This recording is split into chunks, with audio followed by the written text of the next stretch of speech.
दिव्यांगाचा हक्काचा लढा, नगरपंचायतची 10 वर्षाची चौकशी काढा, त्यातील दोषीवर कारवाई करा।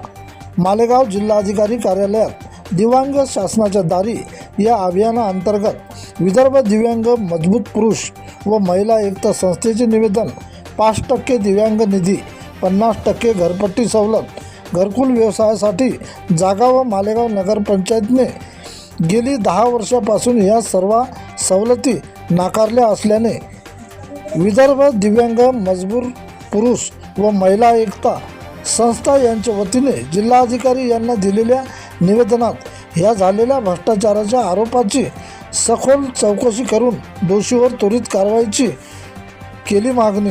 ह्यामध्ये जिल्हाधिकारी यांनी कार्यालयाचे क्रमांक 4163-997 स्वीकारल्याची नोंद करण्यात आली आहे।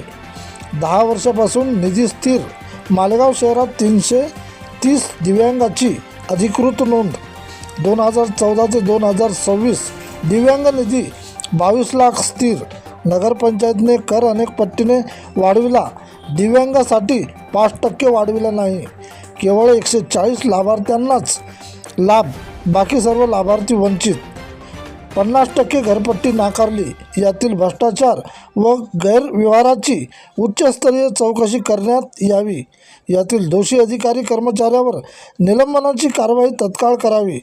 दिव्यांगाच्या मूलभूत हक्कासाठी जिल्हा प्रशासन काय भूमिका घेते व कोणते चौकशीचे आदेश देते याकडे सर्वांचे लक्ष लागले आहे।